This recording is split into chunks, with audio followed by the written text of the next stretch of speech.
All right, ladies and gentlemen, we're back for another episode of Jordan Jitsu Doesn't Work. Today on the show, we have Austin Daffron, aka Duck Jitsu, joining us from Seattle, Washington, correct? Yes, yeah. Very nice. He's been on just about every event out there, finishers, Ultimate Mat Warriors, Submission Underground most recently. We're going to talk about that a little bit. So go ahead and introduce yourself to the people. Tell them anything that you want them to know. If you got anything you want to plug here at the beginning, you can go ahead and do that as well. What's up, guys? Duck Jitsu. Shout out to my sponsors, Happenstance Coffee, AEP Performance. Check out their gear. Kindred Jiu Jitsu, Watson's Counter. Go check out those businesses.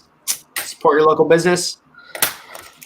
That's it. That's all I got. So nice, man. So I'll just kind of preface by saying like how me and you know each other.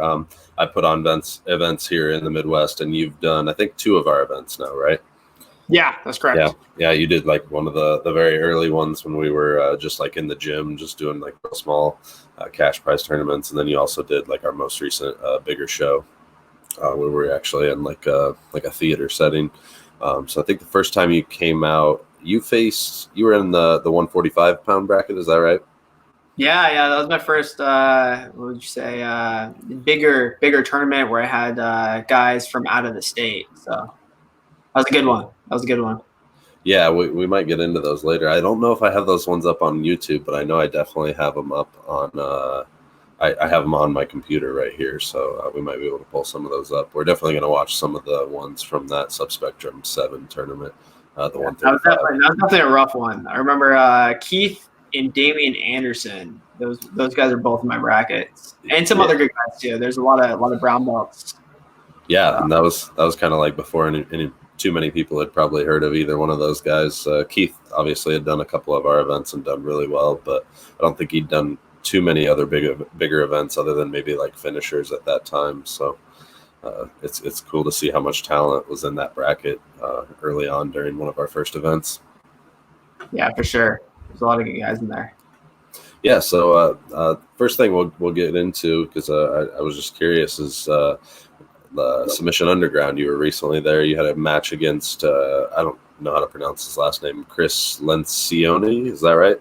Chris Lencioni. Yeah. It was actually I think he changed his last name recently. It was something before that. So we had a match previously. So this was actually our second match. Oh, really? Where had you guys faced off before? We faced off in a local grappling show in Washington. It was like Axe Fight Night, and we were in an 8-man bracket. It was the first time I ever did an EVI style tournament. It was actually, I think, right before I had to have done like in July, and then October was the first Subspectrum that I hopped into. So it was right around the same time period. Oh, wow. Nice. And how sorry, you probably said it. I wasn't paying attention. I was trying to pull up another video, but how did that first match go?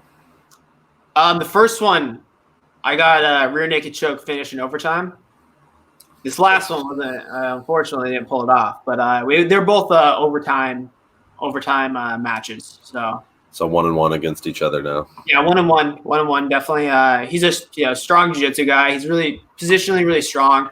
I wish I would have had a little bit more time to work, but he took a little damage on the leg attacks, but he was definitely. I was surprised. I was actually surprised that he's willing to take it for. It wasn't the biggest match in the world, but it meant a lot to him. So congratulations to Chris for getting the win on that. So. Yeah, absolutely. And what was that whole environment like competing at Submission Underground? Was there any? No audio could be on my end. Oh, I think that's on your end, Trent. I don't know. We can hear each other, right? Yeah. But anyways, what was that whole environment like at Submission Underground? Was there like a whole bunch of different things in place, or how much different was it than competing at a normal tournament, other than the obvious, no spectators and things like that?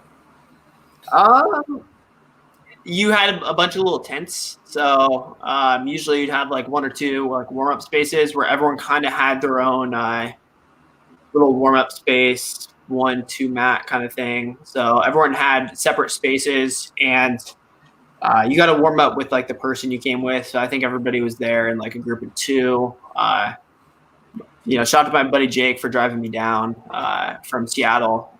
He also competed first match of the night. Unfortunately, it didn't go his way, but you live, you learn. So he got me down from Seattle, which was nice. Very nice, very nice. And what were they having you do, like leading? Like, I mean, did they have you do like any specific like sanitizing or anything weird like that heading into the match? Or they checked our temperatures to make sure we didn't have a fever or anything. You had to have long sleeve rash guards and spats. So, and if you didn't have it, they would provide you with spats and rash guards. So hopefully you had your spats and rash guards. I don't think I would want to take provided spats and rash guards during a pandemic.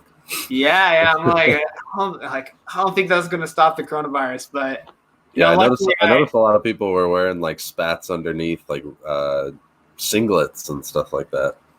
That was just their choice. I wore my long sleeve rash guard under a rash guard because I had like a sponsored rash guard, but I didn't have a long sleeve rash guard, so I had to wear a long sleeve over it. So I had to double up on my rash guard, which kind of sucked. Oh wow, yeah, that would be. It's like almost wearing like I can't remember what you call this thing, but like a resistance shirt, whatever the hell those weightlifters use. A suit. Yeah, that's a good comparison. Anything else that you want to mention with regards to that Submission Underground match? Is there another matchup that you're looking for, trying to get back on the Submission Underground card? I know they already announced the next the May 31st card. You're not on that one, are you? I do not believe so. I got I was a last second replacement on this one. Oh, really? Okay. Yeah. It's a different kind of scene over in Portland, so I'm not too well known. It was a last second replacement. The matchup was for a guy at like 160. I just happened to raise my hand, immediately contact the promoter, and say I could get down there. So I guess. During these times, they're probably just like, hey, we'll take whoever. And not to say that you didn't deserve the spot or anything like that, but for anybody that was anywhere close and nearby, like for you to get your name in there quick was probably smart. Yeah, 100%. That was the way to go. We'll see. I really don't think so. It wasn't the greatest, I think, for the local athletes. I'm going to be honest, for professional promotion. I wish the locals were treated a little bit better, but I like what they're doing, what Chael's doing with the main card, and building those guys up and having getting Boogie out, getting good matches with the main card. Alexander had a really good match against Ethan. I thought that was really cool. I know both those guys are taken care of, so I was glad to see that. Yeah, and I think what they're doing, like the way they're building up Craig, like for a huge matchup, is really smart. Like making calling him the best grappler in the world and stuff like that. Like even if he doesn't 100% believe that when he says that, like that's still going to get people to tune in and get people excited about grappling. So I'm definitely all for what Chael's doing. Yeah, it's a different kind of vibe. It's definitely a different kind of vibe. Something like on the Chael's commentary, I'm like, I don't think Chael knows all the guys on this card. Oh no, definitely not. I don't think he Ian fucking Krelliston. Holy shit! It's like, yeah, you gotta do a little research on that. It's like fucking, you won the trials twice. You're killing me. He's like, because there's so many mistakes on names. Like I understand like myself, but there were some like bigger names. I'm like, whoa, we need to do like a little background check here. Yeah, he probably doesn't do any research whatsoever. He's just like, hand him the card and it's like, I'm Chael son and I'll figure it out.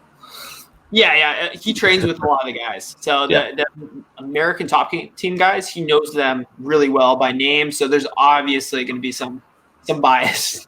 Yeah. But it is what it is. He knows Craig Jones. He knows the bigger names, I think, for the most part. But there's some guys on the upper end of the card that are, they're big names in grappling. So try and get those right. Makes you wonder if guys like Dana are like that too. Like they're like, okay, I know who like the main card is, but I have no clue who these guys on the prelims even are. Yeah, it's interesting. It's definitely something to think about. Yeah, I definitely sometimes get in the vibe, listen to the commentary. So, but it is what it is, man. It is what it is. You got to take what you can get. I think one of the worst things you can do is fucking complain, show up, whine about it. You got to go out there and you got to perform. So, Yeah, absolutely, man. Well, cool. Overall, what did you think about competing during a pandemic? Any overlying thoughts on that? the big thing is just to get back to somewhat of normal schedule, normalcy. I would say that's the big thing. That's the reason I did it. Hopefully, we can recover from this. We're starting to do so. I think for the most part, for like Washington State, for example, we were like one of the the very starting place, the Epic Center at one point, but we've dropped. I think we're not even like top 15 or 20 right now. We might be 20, but we're definitely we've dropped a bunch. We're doing a really good job of flattening the curve. So hopefully we'll get back to somewhat a normal life this fall. Yeah, that would be great for everybody. Aaron Willis wants to know how gross was Vinny's leg in person. You probably weren't even in the same room, were you? Yeah, that's another thing. Like I had to they weren't allowing anybody in the event. So at best they told you to leave immediately because they don't you're not supposed to there was a certain amount of people supposed to be in the venue. But they had like the medic outside and he had the video. I bounced. I wasn't super happy with my own performance, so I got out of there. But I was watching on the phone. I was watching on the phone video on the way back. So it looked bad, man. It looked bad. It looked terrible. Yeah, I saw it live, and Chael. I think Chael knew it was bad, but he's not 100%.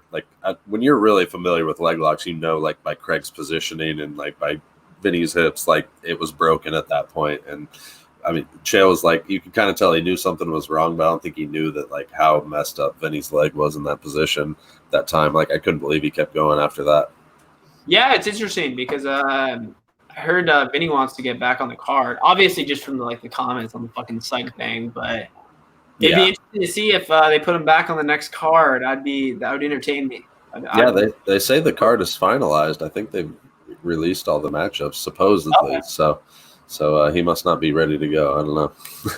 Might have just been a little bit of talk. I think they're still doing the undercard. Oh, really? Are they? No. There's hope for me. There's hope for me. I didn't apply, but maybe they'll give me the call. All the last second replacement. Yeah. Three-peat with a third matchup with Chris. I don't think that's not gonna be likely. I don't think so. I think so. They're trying to get him a bigger matchup. It seems. They're trying to give him AJ. They're trying to feed him AJ like that. That was that's Chael's boy. They're promoting him well. Is he? He's from Portland, right? He's from Portland. MMA fighter from Portland. Yeah, so that's smart on their part. Yeah. He does a good job of promoting himself, and I definitely have always respected that. So he's been winning his SUG matches too. I will say most of his matches are they're good brown belts, black belts. They tend to be in my weight category though. That is one thing that I have looked at. Most of them are familiar opponents, so it's a little thicker than me. Yeah. And what is your preferred weight class? What weight do you like to compete at? Honestly, 25. I haven't lost a match. Holy crap. No, I like winning. But 25, 35, I think those are the competitive weights. But end of the day, I'm going to take, whatever I can get. Usually up to 45 if it's bigger events. Again, you gotta stay active. You can't sit around, especially in grappling. I'll see guys not compete for 6 months waiting for these tournaments to pop up, and you gotta go out there and you gotta find events, you gotta find matches, whatever you can get, best guys, hopefully within a reasonable weight range. So yeah, and I know at the lighter weight classes there's a lot less opportunities, so you almost have to just take, like you said, take what you can get. Yeah, I mean, 25-2 is a pretty small small weight class. So realistically, like it's only like the only tournaments that I know personally that have done 25 other than IBJJF events are the tournaments I did Ultimate Mat Warriors and Finishers. Yep. And they were kind of like they were like linked up basically, right? So They like were linked up. It's fucking amazing. by winning Finishers, you made yeah, and then you went on to win the whole trip too. That is awesome. That's so cool. And also, it's kind of nice because Eddie is pretty much like those are pretty much the feeders. So if you're trying to get on Combat Jiu-Jitsu Worlds, go do Finishers and do Ultimate Mat Warriors, and it's going to be super easy to get on EBI. The connection on that is it's pretty much a feeder event. Yeah, it was like while I was like a blue belt, I got a bunch of like exposure to that, and then since then I haven't done as many of like those same kind of events. Like I did Ultimate Mat Warriors, and then I saw Eddie like also in New York where I did an event where I won it, and like since then I haven't had as many opportunities to like compete in front of those like bigger names or like the people that are involved with the bigger events. So I would like to do more of that when this whole thing's over. For sure. When in doubt, just fucking blow up Eddie's DM. Oh yeah, that's right there. You just got to annoy the shit out of him. It's a fine line. But yeah. If he knows, I think I know. Yeah, he mentioned you at one of I forgot what it was. It might have been something on YouTube or something where you were at an event and you commemorate everybody.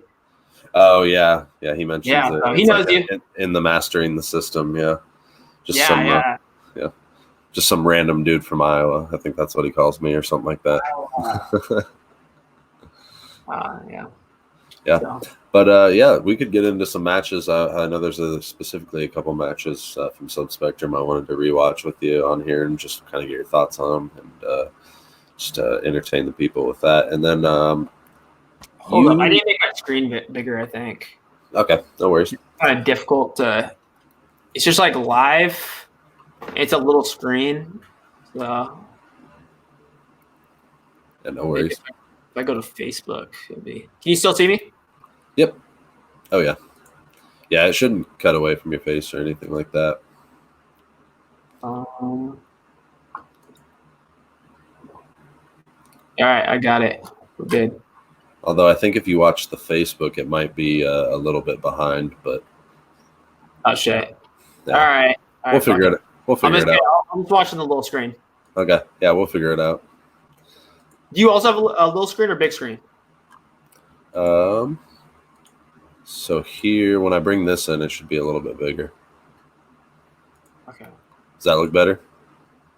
It looks a little bit better. I'm on my friend's computer, and I think they have like a weird setting where they make everything a lot smaller than it is. Oh no. So hopefully you'll still be able to see.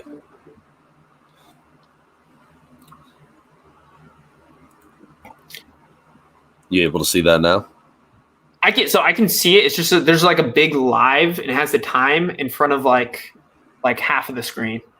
Oh dang, that's weird. But I can see like the whole. I can kind of see it. Okay, we'll do our best then. I'll try to describe the action to you if we can't see. So this was our fight of the night that night for the 135. It was the semifinal against Nate Williams. So he's a local guy from here in Des Moines, MMA guy. He's got like 30 or 40 pro fights. But he's a beast. He's a good match. Yeah, he's super slippery. I think he does like a really good job throughout this match of just like not engaging your positions, and then at the very end is when he does engage, and that's when you actually catch him. Like there, you shoot that flying scissor, and his hips are just in the nick of time. Heavy hips. He hits me with a nice like elbow drag.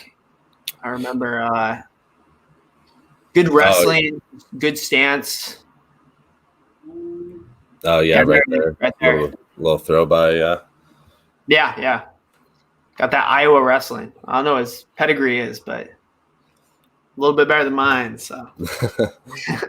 Yeah, I'm not sure if he probably did wrestle like in high school and college here in Iowa. I'm not sure where at exactly.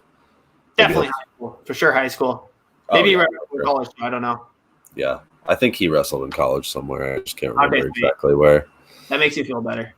Yeah, and I mean wrestling anywhere in Iowa in college, like you could be almost like a D1 level athlete. There's crazy athletes at like D3 and like NAIA, like a ton of NAIA guys that just can't make the grades at D1 schools, and they go on and win like 4 national titles at NAIA level. Okay.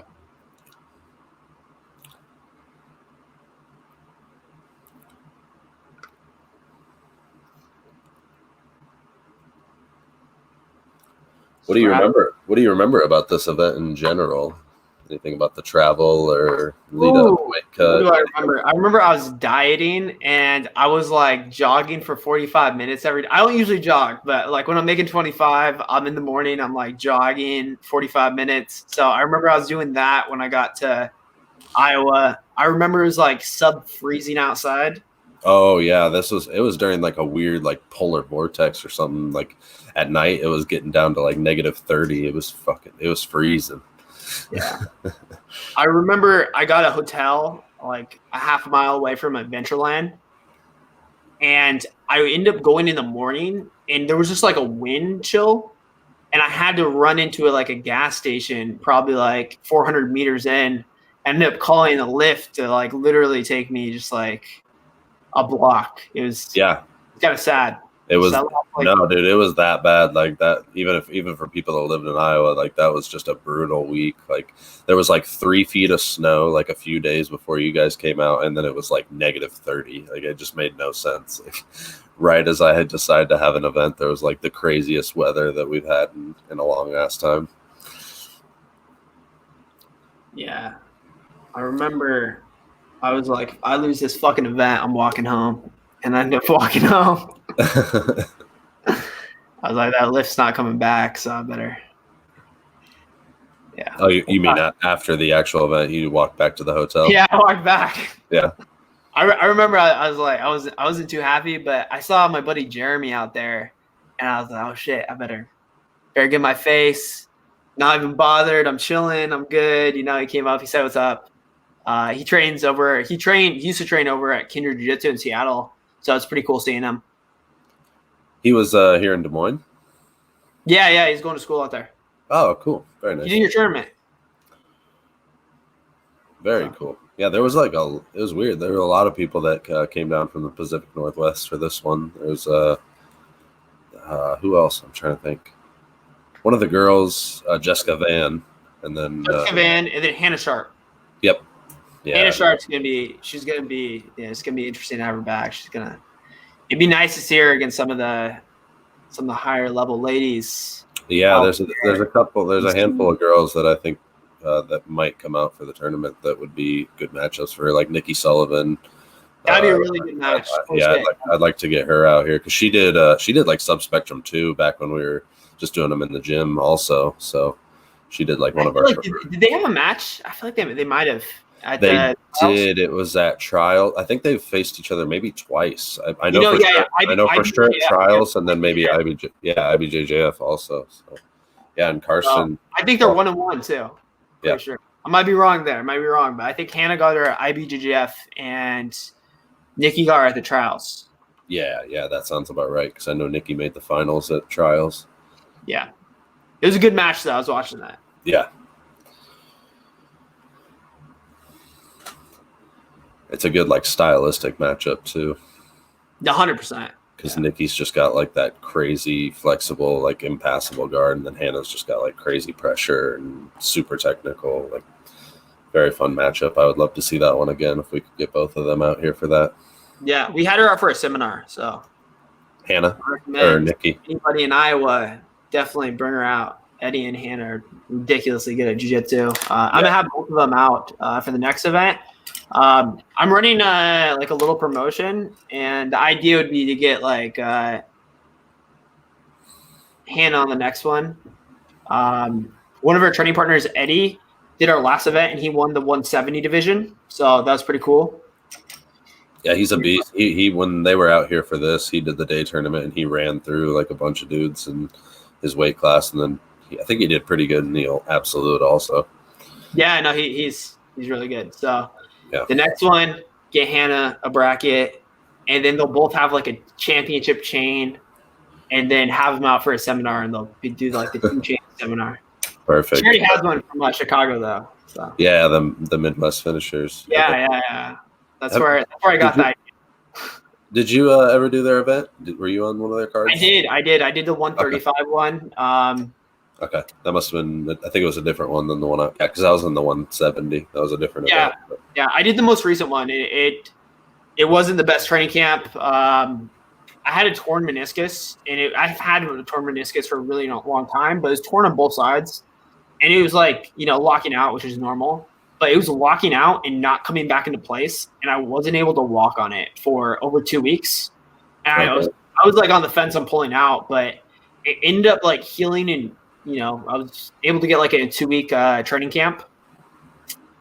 And not the best training camp in the world, but suffice. Got to the event, did their event, and then I ended up getting a surgery after.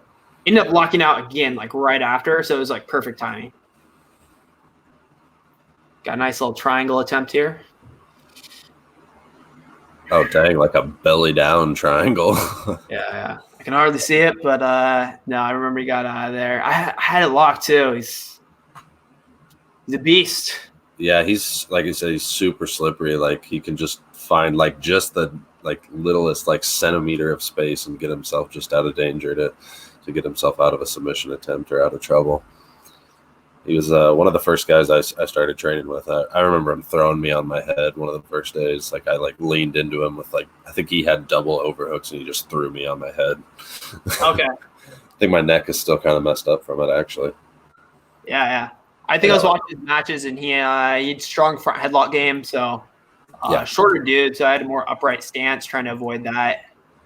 I could definitely tell right off the bat what his like favorite positions were. So that was nice, but. It was a tougher match than I wanted right before the finals. I was exhausted. Yeah, this was a long match, and Junie I think had some pretty short matches in the previous round, so he definitely had that time on his side going into the final. This one was interesting because of the points too. Yeah. Yeah, this was a kind of because it was like sub only regulation and then OT points. Yeah, we went through a period where we were like trying out a couple different rule sets and seeing what we wanted to try to do. So. No, it got better after the first 6 minutes. It definitely opened up a lot more once the points were in play. Yeah, there was a lot of action in this overtime period. Go right to that triangle. That was nice stuff. Yeah. I remember I was like when I don't know if it was from the mount. I can't see right now, but if it was the mounted triangle, I remember getting the points and I was like. I can hold on the points. I'm like, fuck it. Now I'm going to go for a submission. It's not going to be looked like you had it. It's just as you rolled to your back, he was able to like create just enough space to get his head out again. He's definitely a body he's hard type. to like hold on to. He's got those short arms, short legs, like super hard to like keep a knee line on or an arm, like a Kimura, anything like that. He's really good at flipping Kimuras and like hitting that spinning arm bar off of it. So. Yeah, definitely a more compact body type, especially these smaller weight classes, man. I don't think there's like some advantage to having smaller limbs, and some people like really don't feel it. It's like one of those things where once you get down to that 135 weight class, you'll have these guys who you never felt limbs so short and powerful. Just something else. Nice. That was a nice finish. You got like the. Okay, go back there. Is it the steering wheel? Like kind of toe hold? Yeah, I was trying to think of what to call it, but yeah, like steering wheel, toe hold. Is that one that you use a lot from that position? 100% from the reap. Yeah. I do this quite a bit. So whether it's I think right there I have a triangle, but I'll be in a reap or I'll be in a triangle, and it's a really strong toe hold finishing position. That's definitely my go-to from there. People that fall back on heel hooks, it's a lot easier for me to like start my rotation and clear the knee line. But from the toe hold, I have a lot like higher finishing percentage from there. And that's I wanted to ask about that. I wondered if that was something that you do regularly, because that's something that I go for from that position. Like I just feel like it's super strong from when you hit that reap. If you can keep their hips pinned to the opposite side, like as long as the knees bent, like it's a really strong position there, and your hips like kind of there to reinforce everything. I like it. Yeah, definitely. If you're able to control the reap and like his hips, I find pretty high percentage. If not, I'll just use it to like rotate like as a transition to try to get to inside triangle. Yeah, yeah. So the other one I was thinking about bringing up, you said you did finishers, right? Or Midwest finishers. That's the I one. did. So it's going to be the whole. I wonder if they've got the whole event or if they have specific matchups up. I know at one time they did. I don't think. I could be wrong, but I don't think they really got that event out. They might have one match, but they were dang. like YouTube videos. But the YouTube videos never, like, some of them got out, but some of them didn't get out. Bummer. They all got on Instagram though. Oh yeah, they put up like IGTV. Yeah. They were planning to do like kind of like a Shugio. Mm-hmm. But for whatever reason, the videos just got like lost or something. So. Oh, that's a bummer. I could be wrong. They might be out there. Yeah. I don't know. Yeah, I don't see them on YouTube anywhere, but I'm gonna pull up the. It looks like Brandon Lim posted the Ultimate Mat Warriors match between you and him. Is that the finals match? That was the semifinal match, but semifinals. Okay. Honestly, like Brandon Lim could have been in the finals really easily. He was pretty tough opponent, and having him in the semis was like, it was definitely one I was looking out for. And I think whether it was Marvin, there was a couple guys that were like, this could be a finals match, so they're definitely looking out for that. Yeah. And honestly, like my first two matches at Ultimate Mat Warriors, like energy-wise, they were more exhausting than the last two. Overall, what did you think of that event? That's, like I said, I'd done the one right before this. It looks like it is at the same place, so I thought they did a really good job with like the production and just making it kind of a cool event and cool vibe. Yeah, honestly, like other than the combat jiu-jitsu worlds, like one of the more professional events. And I do know the super matches were also getting paid if they won. That was super cool. It's like I won my. Yeah, like I remember I won my match. I go backstage and like 2 minutes later, like Boogie's right there with like an envelope with some cash, and I was like, "Dang, that was pretty cool." Especially as a blue belt. Yeah. My buddy also, I think, went out there. I think he was a purple. I think he's purple. But he also got paid to do a single match. So no, they treat us really well. All my teammates too. It was their next event. They pretty much all got into the event, which was awesome. Yeah, it seems like once if you're out there and you put on a good show and do a good job, they'll definitely want to have you back. Yeah, no, they definitely they took care of me, and it was nice too because I think it was whether it was Boogie or it was the finishers, they paid for my flight out, and they paid out the flight from Iowa. That was the best part. Oh, really? Because did you go straight from Iowa to there? Yeah, I went straight from Iowa to there. I trained with my Isaac for a week over at 10th Planet, Orange County. Nice. Orange. Yeah, so. Very cool. That's awesome.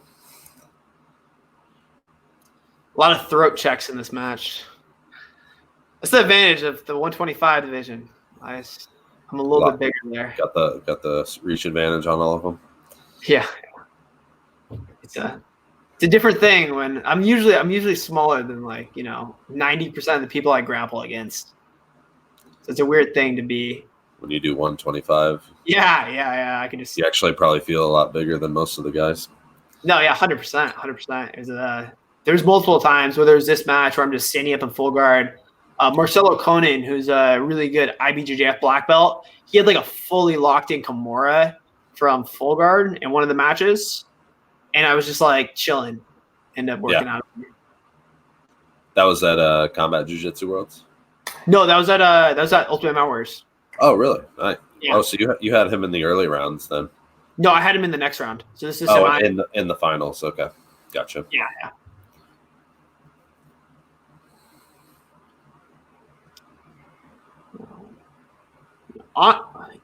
Brandon was probably more offensive in this regulation. He had some really good attacks. One of his heel hooks attempts were they super close. It was from 50-50. Having difficulty seeing. I think I'm face posting. Yep. Okay. That stinks that you're not able to see. That's a bummer.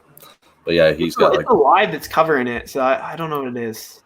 Yeah, that must be a weird setting because I mean the live covers like the top left corner, but there's nothing up there on my screen. So, but yeah, he's just got that closed. Oh, nice.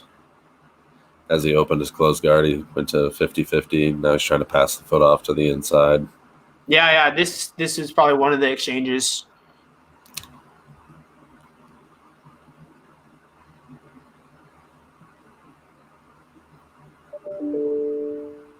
He's able to separate your feet. Oh yeah, there's a pretty tight attempt there on an inside heel.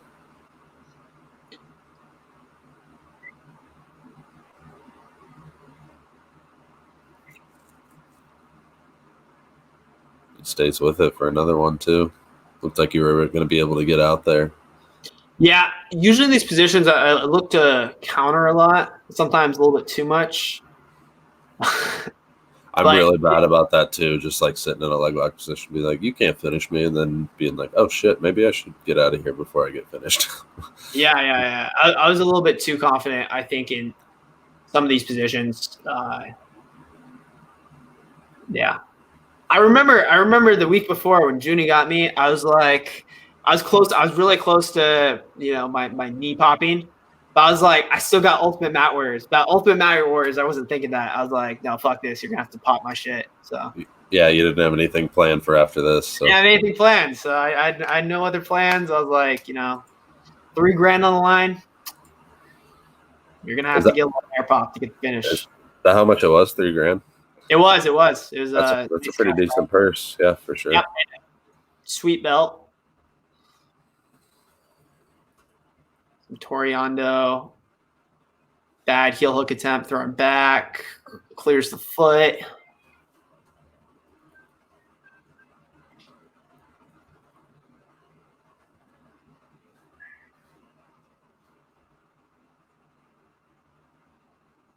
Right here, I think I switch my right hand off and I pry open the heel and I clear my knee line. Nice. Oh, nice, yeah. So that's actually similar to what Chris did at the Submission Underground event too. Escaping your heel hook. He did take a little pop. He took a little pop. He said it was gotcha. Pop, but might have been. But he did same kind of tactic. Should just broke his leg like Vinny. Just kidding. No, I didn't have the hips controlled, so that was the issue.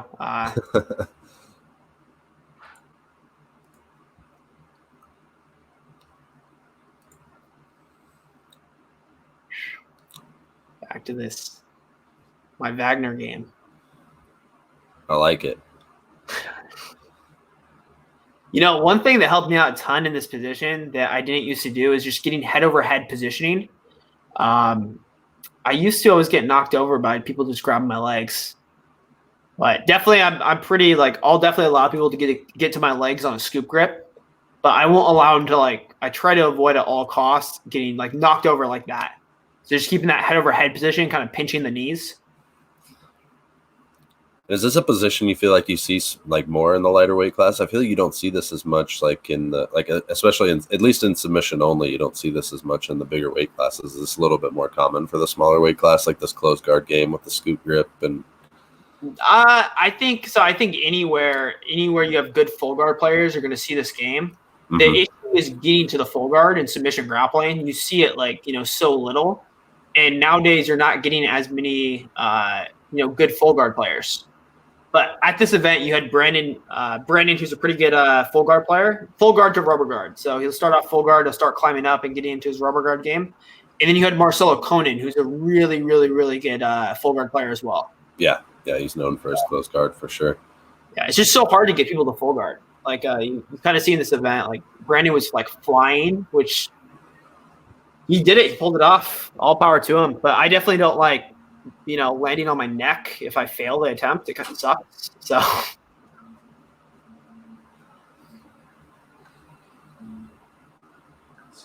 let's see.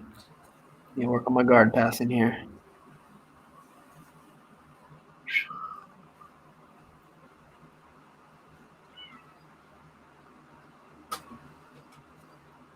This match too goes to overtime for I don't know how long it was, but Yeah, it looks like the total match length's like 13 minutes or something like 13 that. minutes. So, Yeah, probably first or second round in overtime then. Actually, at the Ultimate Mat Wars event, I went into overtime every single round, which was oh unfortunate. damn, that's brutal. Because that's is it 4 matches? It's 4 matches. Ooh, yep. Nice little double leg. When I start wrestling when I'm at these lighter weight classes. It looks better.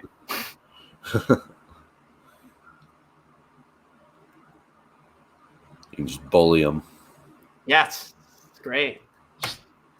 Gotta know how it feels. I'm usually the one getting bullied and just like squished. But I don't have that kind of like low style passing game. I definitely have more of a loose, open style, chain it together with my leg lock attacks and my Kimuras. Yeah, and that's how you throw that front headlock there. You rolled over the top. That was nice. I like that technique. Definitely.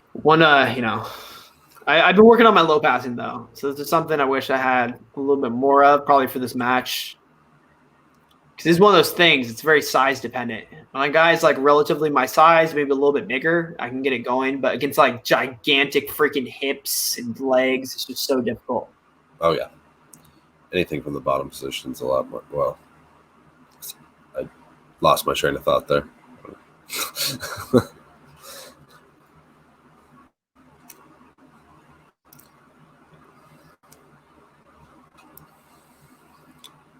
Boom. Right back to it.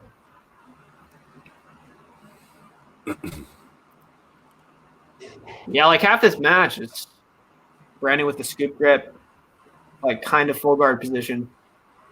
Yeah, he's pretty relentless from that position. Yeah, I think it was a lot of energy for him to like engage his legs like he was though. It's pretty easy for me just to like squat here. Yeah.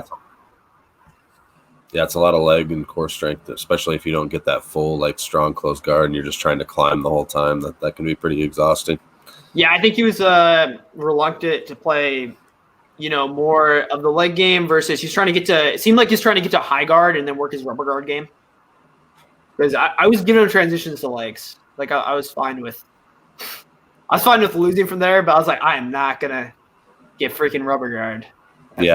Yeah, and you did a really good job of never really letting them break your posture in any of those positions. Boom. Now we're in overtime. First round. He went for the arm right away. Bold move. I know. This is a more common strategy now that you have a 2-minute round, too. Yeah. I've been working on it. I suck at it, but I've been working on it. Solid. The face kick. Yeah, solid technique. Try to clear my knee to the mat right here. Work a little face kick. Get that right leg to the mat. Switch the hips. I think that's what I'm trying. Triangle my legs. Trying to press it.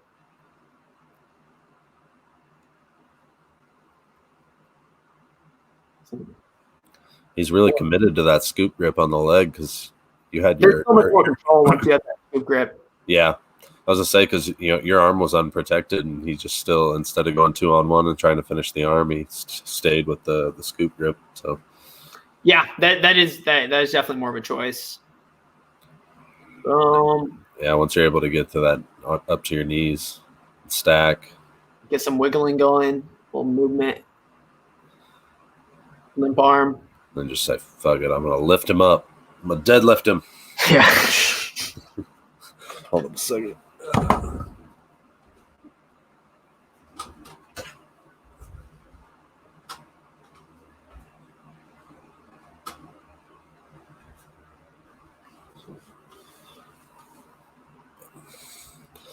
You went to the back. Straight to the back. Get my body triangle. So much easier with little hips. Smaller waist. Now, do you prefer that body triangle with the leg in the middle, or do you like to keep it on the outside? It depends on the situation, but I think most of the time I prefer leg on the outside. I try to lace the knee. Yep. And I just don't let go of the body triangle. That's my general strategy. Whether it's on the bottom or the top, I just try to hamstring curl it even more to hide it. I missed the finish there, so I'm gonna go back and replay it. That was a quick finish. Yeah, I think I just got over the jawline and Oh yeah, dang, you could see his head was turned there. neck cranked / mandible strangled. Nice engagement on the triangle too. Yeah, that was a tight position. He was going to have to tap. Very nice. That was a good match. That was exciting. Yeah, no, Brand's a beast. We need more little guy divisions. Yeah, that was in our plans for Subspectrum this year. We were going to have a 125 later in the year, but Really? no. Really? Yeah, everything will be pushed back. Everything will be pushed back a little bit. So we'll see when we're finally able. 2021 probably. Yeah, maybe. I don't know. We'll see. We'll see how the rest of this year goes. And we had already had like 2 or 3 events planned out like in succession over the whole summer. So I was like getting to a point where I was like really excited about things and kind of had things rolling, and then just that's right when Corona hits. I was like, fuck this, man. I feel it. Yeah. I had a trip to Europe planned where I go over, I do some seminars, and it's getting like rolled back into the fall. However, I did apply for a job, and if I get the job, I'm probably gonna wait till next summer to go over. Yeah. Got to do what's best for you, especially in this situation. Yeah, times are rough. It's not a good time for jiu-jitsu. No, not at all. It's like the worst thing. It's not a good time for anybody. Yeah, it's not great for anybody, but yeah, especially if you want to get closer than 6, feet. Together. Yeah, that's what I was gonna say. Is like jiu-jitsu is not exactly great for social distancing. You can't really do it. Like even like all these gyms want to reopen, and I get it. They want to keep the cash flow going, but it's like it's still gonna be like 6 feet apart, like doing solo drills on dummies and stuff like that for a while. Honestly, when they say that though, is that what's gonna happen? Well, yeah. Sure. I don't think so. No. I don't think that's what's gonna happen. You're gonna grapple with like I've been grappling a little bit with the people that I'm close to and that I like see every day, but it's been a group of like 2 people. Yeah. So it's been smaller. Obviously not gyms because it's a huge fine. So there's like issues with that, but just getting together at friends' houses, stuff like that. That's primarily how you've been training then? Yeah, it wasn't great. I like really for the submission underground, not the best training in the world. Didn't get a ton of overtime rounds in, but yeah, 5-minute match with I've been grappling for a while. Yeah, it's not like it's. Anyone can pull off a 5-minute match. It's just not going to see anything that surprises you too much in that situation. Yeah, I mean, like you really don't need a huge training camp. You don't need to like peak out for that type of event. It would have helped a little bit to get a little bit more training in, but you gotta make do with what you have. Yep. When Uncle Chael calls, you gotta answer the phone.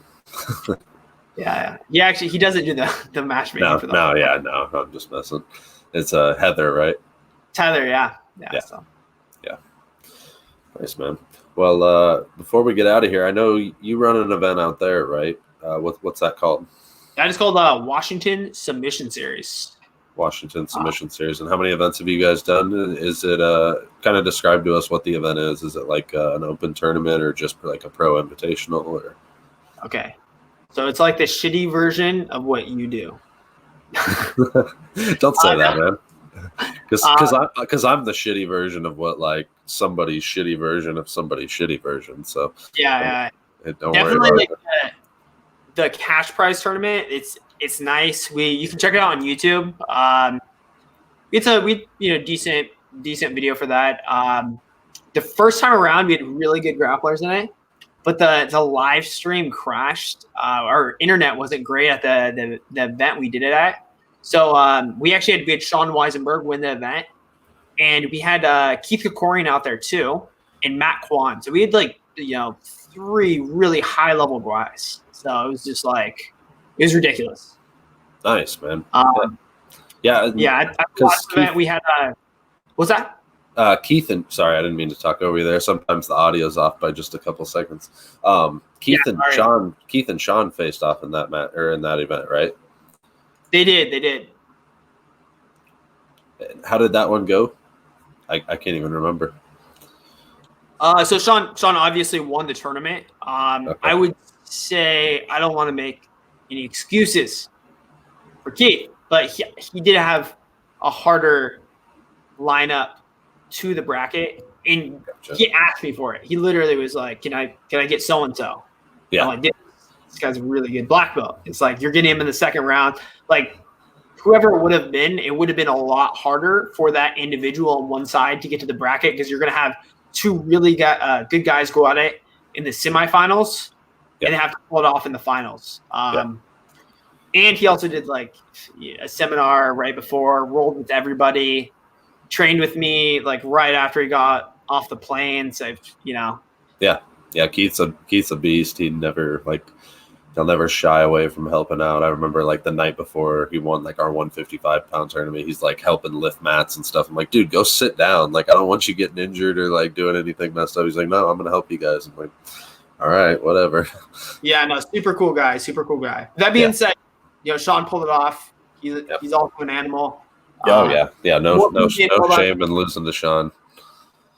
Yeah, definitely one of the better guys out here in the Pacific Northwest. I feel like not enough people know about the gingerbread man, so we gotta get that one out there too. Yeah, man, I've done my best. He's done really well in all of our events, and the last time he was out, he finally won one, took home the cash. So I was happy to see him do that. He's a good guy, and we always have a good time when he comes out. Yeah, we actually, the first event ever, I was like, yo, Sean, you gotta come out here. You gotta come out to Iowa with me. And we went out and we got our butts kicked. But then we kind of see what was going on in, the different areas of the world in jiu-jitsu. And we're watching guys getting freaking leg locked left and right, put in freaking triangles with Kimuras. It was insane. Like the growth from that event was just day and night. Yeah, and I think it's funny that you guys say that you got your butts whooped when, I thought you guys did really well. Your first events out here, like you guys, obviously you had a couple losses and everything, but it's like who you lost to and how you conducted yourself or how you performed in the other matches. I was actually really impressed with you guys, and that's why I wanted to have you guys back out because you come out here and you conduct yourself professionally and you put on a good show. Like I'm always going to be in those kind of guys' corners, guys and girls. Yeah, man. We, thanks for having us. We appreciate it. But if we don't get the win, we're always gonna give each other a hard time. So, Yeah. No, that's. I think that's anybody that's pretty competitive. Yeah, they're gonna be hard on themselves in that way. So, well, yeah, man. That's all I got for you. Do you have any questions for me you want to ask before we get out of here? So, what are you looking at for your next event? So everything we had planned, I mean, technically it's not technically canceled, but it is. I mean, May 30th is what it was supposed to be, but it was going to be, so the pro event was the headliner was going to be a 4-team quintet. So it's going to be 5 teams from here in Iowa, and like a 4-team tournament. And that was going to be like our main event. And then we're going to have a women's 145-pound tournament. So that's what I was trying to get Hannah and like Nikki Sullivan and maybe a couple other people, like good girls out for that one. But obviously everything fell through. Miranda Maverick was going to be back out. She's great too. I remember that. Yeah, a really great person too. I like having her out for events. She's always another person that conducts herself super professionally and always puts on a good show. So. She was someone that we are going to have out. But yeah, the women's 145, and then we're going to have more like feature matches, try to get more like local guys, try to build up some of those guys' names and some of the local like purple and brown belts that don't necessarily get a lot of shine. Start putting their names out there and getting them on these events. And then we were going to have like a regular day tournament. So for like kids, teens, adults, masters, gi and no gi, round robin, pretty similar to what you see with like a grappling industries, but obviously on a smaller scale. But yeah, it was going to be. How do you grow that one? That one's definitely one. So that's one I have trouble with. Whether it's like doing it on the same day, do you do it separate days? On the like kind of the local feeder open tournament. Yeah, so the thing that I've found that did the best, and we've never really done it any other way, but I think it's been successful, and I think it's been successful for a certain reason, is doing it on the same day. and incorporating like the instructors and the kids coaches and anybody, you know, some of the brown and black belts and those that teach at all of the individual gyms, and making sure that they're part of the pro event. So that way, you know, everybody wants to come out. They're like, you know, we'll go and compete during the day, you know, have some fun, and then at night we'll come back and watch Coach John or, you know, whoever it is compete in the pro event. So I was like really overwhelmed with how well we did with like our day tournament, and I think it's because of how well I built up the night event that everybody just wanted to come watch the night event, and they're like, screw it, we might as well be there to compete during the day. But I think the biggest thing I would say that's like the most important thing is probably like your referees and your staff, like having people that know their shit. Like those are going to be like the most commonly interacted with people in the tournament. You know, those are the parents and the fans and everything. They're going to be the ones, you know, all eyes on those people. So if you have somebody that doesn't really know what they're doing in the referee's position, I think the fans are going to see that, and that's going to be something like that they kind of use as a critique against your tournament and stuff. Yeah. So I think it's really important to have really good referees, and then you know, obviously scorers, you know, people at the staffing tables that know what they're doing as well. But it's difficult putting together a crew of that many people that you trust to do their individual jobs, especially when a lot of them are volunteers and stuff like that. I feel bad asking them to do a bunch of things. I'm always like trying to make the job as easy as possible for them when they actually want to work, but I just have a hard time like handing that off to other people. Yeah, I feel it. Like the last event for the morning, I was literally doing everything. I had a couple people that were like, I can help out when the time came. Like they were kind of just on the side, and I was like, help. But I didn't want to come to them and be like, oh, I need you. Yeah, so I'm really bad at asking for help. So I know all about that. And it's something I've gotten better at over the years. Just with each event, you know, certain people perform really well, and it gives me the confidence the next time around. It's like, okay, I can hand off and kind of delegate this task to them, and trust that they're going to be able to do the, you know, as good a job as I would do, or a job that I'm going to be satisfied with. So that's something that definitely takes time is building that crew, because it happens very slowly. Unless you're just in a really great place with a bunch of people that just happen to be down for the cause. But it's definitely difficult to find all those people, especially people at the individual moving parts that you want them in for each tournament. You know, some people want to do certain things that they aren't as good at. So it's like you have to delegate them to the task that they're best at, but also the one that they want to work in. So I think that's one of the more difficult things too. No, yeah. The night show had a ton of help too. Like I literally did like nothing at the night show. There was but the thing was the night show had like whatever it was, like 13 matches, 14 matches, and the morning was just rough. The morning sucked. But the night show just ran so smoothly. Everybody came in. I had a referee. We had, you know, commentators. We had people getting them, you know, to come out for the matches, and you know, we have all of like 20 people that showed up to the gym to watch. It was just so chill. Yeah. No, that I definitely enjoy putting together. I mean, I like the day tournaments, but I definitely enjoy putting together the pro events a lot more. They're just it's just more fun. Yeah. The day tournaments feels like a lot of work, and the night show just feels like, okay, like once that day tournament's over, I'm like, all right, we're smooth sailing now, because this is like the stuff that I'm super passionate about. Exactly. Like the night portion, like the sponsors basically like pay for that. Like a couple sponsors I get, it literally like, you know, the money's going back to the athletes, and that like event, it's a buy-in style tournament. The athletes there have probably made more money than I have from running that event. And also we do like the same kind of thing you guys do with seminars. So we bring out like the instructors after, and we'll do Jiu Jitsu co-ops where we'll have different instructors come out, teach a little bit, and then compete or whatever for events. So I think that's great. I think that's, you know, as much as you can help the people while they're out there for those events, that's going to make them, you know, they're going to put out a good word about your events, and they're going to want to come back and it just builds a good relationship for the future. So that's something I've always tried to cultivate and have with our events too. How do you balance being a competitor and also running the event? Because at the same time, I haven't ran a lighter weight division, like under 155, and it's because like I'd want to do it. That's the real reason. Like I want to compete. I don't want maybe rough to sit that out.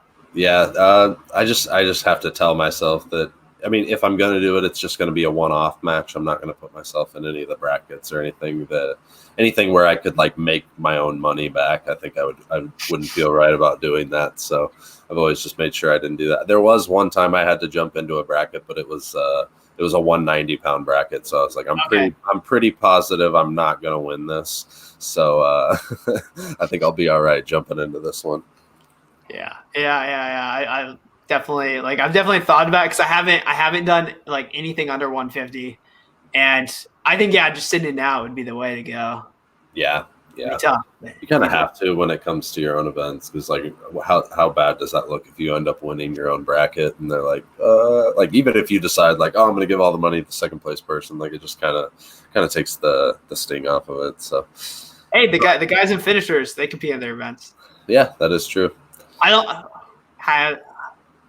don't know if they've won. I think Grace, I wouldn't consider her running the event. Yeah, and I think like the when they did the team one, maybe at their last time around. Yeah, they won the event. That's a good example. Yeah, Zach won it. Yeah, Zach's like specifically running the event, but his team won. Yeah, but they pulled off like an epic performance. Yeah. Yeah, it wasn't something I wasn't like 10th Planet here is 100% going to win, so I didn't feel weird about it. Yeah, well, and I think there were a couple guys missing from that DDS team that were supposed to be there for the event. Like I think Frank Rosenthal and like Ethan Crowenston and maybe Damien were all supposed to be on the team, and then they ended up not even being on the team. So no. So I think I could be wrong. I don't want to speak out of place, but I'm pretty sure Frank was there. Okay, Frank. Damien was supposed to be on it. Ethan was supposed to be on it. So when I tuned in, it was like a bunch of guys. I was like, who are these guys? I don't even. Yeah.